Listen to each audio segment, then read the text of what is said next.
ભગવાને બધા માણસો અલગ અલગ પ્રકારના માણસો બનાવ્યા છે. બધાની ગ્રહણ શક્તિ અલગ અલગ, સમજવાની શૈલી અલગ અલગ. તો આ બે વસ્તુનો આપણે વિચાર કરીએ ને એટલે કઈ વાતનું વિચાર ભગવાન છે જ આ પહેલી વસ્તુ. અને ભગવાનની મૂર્તિના દર્શન કરીએ ત્યારે તો ભગવાન કેટલું બધું પોતે આપે છે.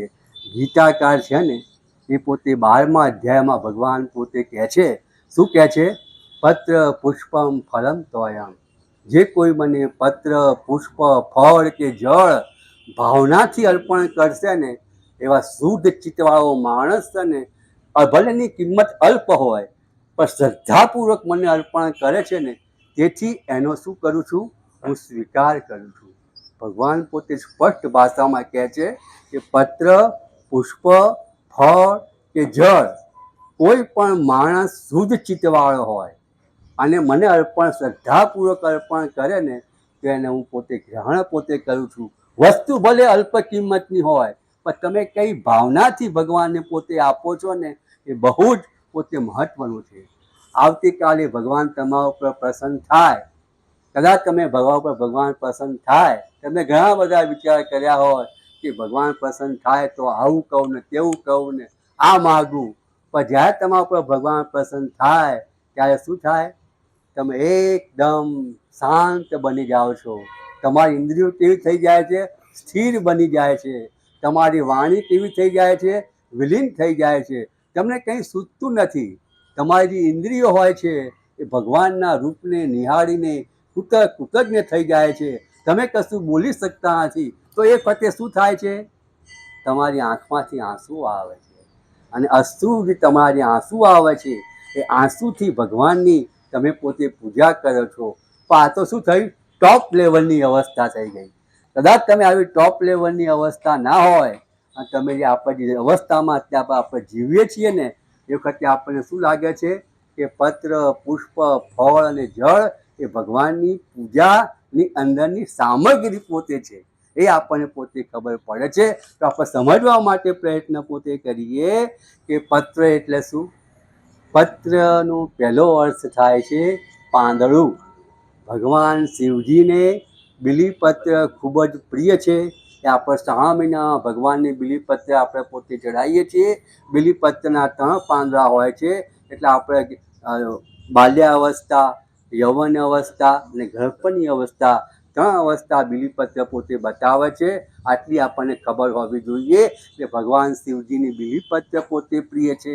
ગણપતિ છે એ દુર્વા એટલે ઘાસનો સહર્ષ પોતે સ્વીકાર કરે છે. ગમે તેવો હલકો માણસ હોય પણ માણસનો પોતે સ્વીકાર પોતે કરવો જોઈએ. ગણપતિ દુર્વાનો પોતે સ્વીકાર કરે છે, સ્નેહથી પોતે કરે છે. અને તુલસી જે છે ને એ નારાયણ પ્રિયા છે. તુલસી જે છે એ કેવી છે? નારાયણ પ્રિયા છે. આપણા ઘેર સત્યનારાયણ ભગવાનની કથા રાખી હોય તો પછી મહારાજ છે ને આપણી પાસે શું મંગાવે છે? નાગરવેલના પાન મંગાવે છે કે તમે નાગરવેલના પાન લેતા આવો. તો નાગરવેલના પાન શા માટે મંગાવે? આપણે તો કીધું એટલે લઈ આવ્યા, પણ શા માટે લઈ આવ્યા? કે નાગરવેલના પાનનો આકાર છે ને આપણા હૃદયના આકાર જેવો છે. એટલે કહેવાનું તાત્પર્ય શું છે? તમે જે કંઈ પૂજા કરાવો છો, જે કંઈ કથા કરાવો છે ને એની અંદર તમારું હૃદય આ પ્રમાણે સમર્પિત કરો. આ પ્રકારનો ભાવાર્થ એની પાછળ પોતે રહેલો છે. નાગરવેલના પાનનો આકાર આપણા હૃદયના આકાર જેવો છે. એટલા માટે એ પ્રમાણે પોતે મહારાજ આપણી પાસે મંગાવે છે. પહેલાં આપણે વાત કરી પત્ર એટલે કે પાંદડું. એનો અર્થ આપણે સમજ્યા કે શિવજીની બિલીપત્ર, ગણપતિની દુર્વા, તુલસીની નારાયણ પ્રિયા અને મહારાજ આપણે નાગરવેલના પાન મંગાવવા છે. અને બીજો અર્થ થાય છે, હમણાં આપણે 15મા અધ્યાયનું પારણ કર્યું કે ગીતામાં છંદાસી યસ્ય પર્ણાની, છંદાસી યસ્ય પર્ણાની એનો અર્થ શું થાય? આપણા શાસ્ત્રમાં કીધું છે કે આપણી જે પૂજા છે એ જ્ઞાનપૂર્વક, સમજણપૂર્વક અને હૃદયપૂર્વક થવી જોઈએ. જ્ઞાનપૂર્વક, સમજણપૂર્વક અને હૃદયપૂર્વક થવી જોઈએ. પૂજાની અંદર આપણું હૃદય સમર્પિત થવું જોઈએ. હવે એમાં શું થાય? પૂજા જો આપણે યાંત્રિક કરીએ ને એમાં આટલી વાતો આવે છે. કોઈ પણ વસ્તુ યાંત્રિક થઈ જાય ને તેમાં શું આવે? નીરસતા આવે, શું આવે? નીરસતા આવે. પછી શું આવે? કંટાળો આવે. પછી શું આવે? અરુચિ નિર્માણ થાય કે આપણે કરવાનું છે કામ હૃદય વગર આપણે કોઈ પણ કામ કરીએ ને દરરોજ જે પ્રમાણે કરતા પ્રમાણે કરી શકીએ તો યાંત્રિકતા આવે, નીરસતા આવે, કંટાળો આવે, અરુચિ નિર્માણ થાય અને પૂજા માટે એક પ્રકારની આપણે આ પૂજા ક્યાં કરવાની આવી છે એવું આપણને પોતે થાય. એમાં હૃદય હોવું જોઈએ. ભગવાનનું કહેવું એ છે એક માણસ હોય છે, હવે એના ઘરની અંદર શું હોય છે ખબર છે? જે કંઈ ભાઈઓ હોય કે વડીલ હોય કોઈ જગ્યાએ જાય તો ગણપતિની મૂર્તિ લાવે, શિવજીની મૂર્તિ લાવે, માતાજીની મૂર્તિ લાવે, બધું પોતે લાવે. એટલા બધા ભગવાન ભેગા થઈ જાય છે ને, બધા બહુ ભગવાન ભેગા થાય છે. મંદિરની અંદર એટલા બધા ભગવાનો ભેગા કરે છે ને, જે હોય ભગવાન લેતા જ આવે કે આ ચાલશે, આ ભગવાન બધું અલગ અલગ લાવે છે. હવે એ વડીલ માણસ બહુ જવાબવાળો હોય છે. એ છોકરાને કે આ બધા ભગવાન ત્યાં શું કરવાની છે? પૂજા કરવાની છે. હવે છોકરાને કંટાળો આવે કે બાપા અત્યારે ભગવાન લાયા તો બધાની પૂજાની ક્યાં કરવાની? નવડાવો, ધોવડાવો, ચંદન લગાવો, ફૂલહાર પહેરાવો. આ દરરોજનું થયું. એક દિવસનું હોય તો બરાબર, આ દરરોજ મારે કરવું પડે. બાપા હોય એટલે કરવું તો પડે. કે પહેલાંના કાળના બાપા હતા, આજના કાળના હતા પપ્પા હતા નહીં. એટલે પછી એ યુવાને વિચાર કર્યો કે દરરોજ આ પૂજા કરવી પડે છે, એના કરતાં હું મારા સાસરે જઉં. સાસરે જઉં ને તો ખાટલેથી પાટલે ને પાટલેથી ખાટલે, જમાઈ આવ્યા એવું બધું થઈ જાય.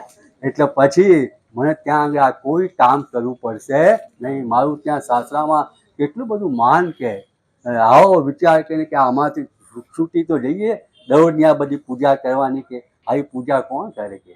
એટલે પછી એ યુવાન હોય છે કંટાળીને સાસરે જાય છે. હવે સાસરે જાય છે ને શું થાય છે? સાસુમાં હોય છે એ સવારના પહોરની અંદર આમ દાંતણ લઈને પોતે બેઠા હોય છે અને જમાઈરાજને જુએ છે અને ખુશ થઈ જાય છે. જમરાજ તમે આયા એ સારું કર્યું. ત્યારની કે હું ચિંતા કરતી હતી, તમારા સસરા છે ને આજે બહારગામ ગયા છે 2-3 દિવસ માટે, એટલે વિચાર કરતી હતી કે આજે પૂજા કોણ કરશે. તમે આવી ગયા એ સારું થયું કે તમે પૂજા તો તમે કરશો. પેલો માણસ કે ક્યાં અહીંયા આવ્યો કે ત્યાંથી હું કંટાળીને આવ્યો તો અહીંયા પણ મારે આ જ પોતે કરવાનું. આ તો સાસુમાં હતા એટલે કરવું તો પડે, ના તો ના પડાય. એટલે પછી તરત જ પછી કે સારું કે કરવું તો પડશે જ. એટલે બધા જે પહેલાં શું હતું, આપણા આગળ કૂવો હોય છે, ઘર આગળ કૂવો હોય નાનો. એટલે પછી આ જેટલા બધા ભગવાન હોય છે ને એ બધા ભગવાનને ડોલમાં ભેગા કરે છે. ડોલમાં ભેગા કરીને કૂવામાં પધરાવે છે. ડોલને પછી આમ બહાર કાઢે છે. નવ ભગવાન નવાઈ ગયા બધા. જેટલા ભગવાન હતા બધાના પ્રમાણે કોઈ મૂકે છે અને આમાંથી પછી બહાર કાઢે છે અને ફટાફટ ગોઠવી નાખે છે. સાસુમાં કે તમારી રસોઈ તૈયાર થઈ ગઈ, તમે જમી લો, પૂજા થઈ ગઈ? યા પૂજા કે પૂરી થઈ ગઈ. સાસુમાં જોવે છે તો પૂજા કી આવી જે પૂજા કરી હોય છે. એટલી ભગવાન બધું પૂજા બહુ તમે ઝડપી કામ કર્યું કે ના કે આ રીતે મેં કરી નાખ્યું. ટૂંકમાં કહેવું તાત્પર્ય શું છે? કહેવું તાત્પર્ય તમારો ભાવ ના હોય, હૃદય ના હોય, ઈચ્છા ના હોય તો તમે આ પ્રમાણે તમે કરી શકો છો. એ યુવાને પણ પોતે એવું કર્યું. એટલે પત્ર એટલે પાંદડું જોયું, પત્ર એટલે 15મો અધ્યાય જોયું અને પત્ર એટલે ગીતામૃતમાં કહેવામાં આવ્યું છે, સરસ મજાની વાત કરવામાં આવી છે કે માણસે દરરોજ એક માનસિક પત્ર લખવો જોઈએ. કયો પત્ર લખવો જોઈએ? કે ભગવાન આ જગતની અંદરથી દુઃખ, દારિદ્ર્ય અને દીનતા કાઢવા માટે હું પોતે પ્રયત્ન કરી રહ્યો છું. એના માટેની તું મને શક્તિ આપ, બુદ્ધિ આપ. આવો માનસિક પત્ર માણસે ભગવાનને લખવો જોઈએ. પહેલાંના જમાનાની અંદર પોસ્ટકાર્ડ લખતા હતા. ગંગાબા બરાબર ને, દેવળબા બરાબર ને, પોસ્ટકાર્ડ પોતે હતા. અને હવે અત્યારે SMS મેસેજનો જમાનો પોતે આવી ગયો છે.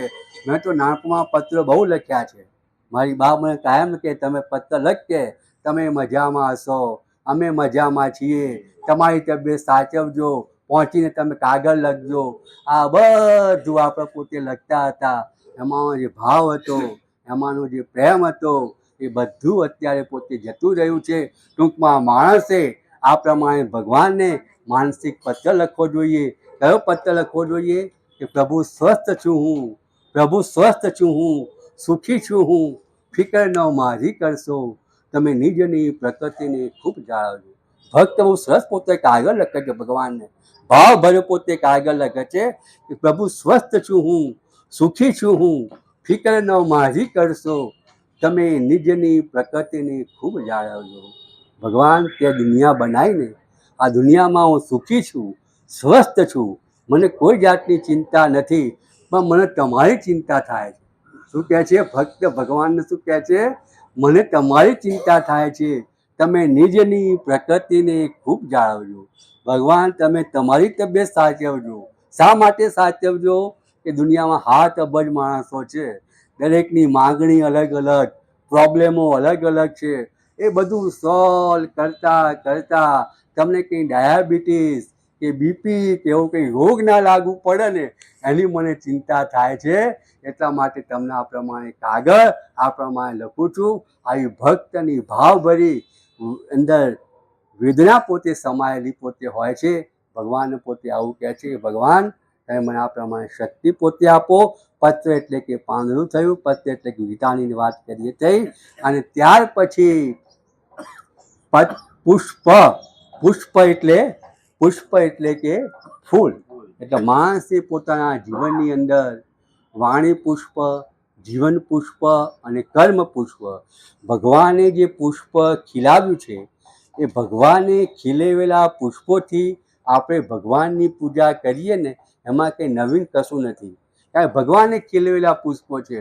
એકચ્યુઅલી ભગવાન શું કહેવા માગે છે? ભગવાન શું કહે છે ગીતાની અંદર? કે જીવન પુષ્પ, વાણી પુષ્પ અને કર્મ પુષ્પ, આ ત્રણે ભગવાનના ચરણે ધરવા જોઈએ. વાણી પુષ્પ એટલે કે આપણે આપણી વાણી વડે જે કંઈ ભગવાનના સરસ વિચારો હોય, જે કંઈ આપણે જાણતા હોઈએ એ બીજી વ્યક્તિને કહેવા જોઈએ, એને આદાન પ્રદાન કરવું જોઈએ. એ વાણી પુષ્પ કહેવાય.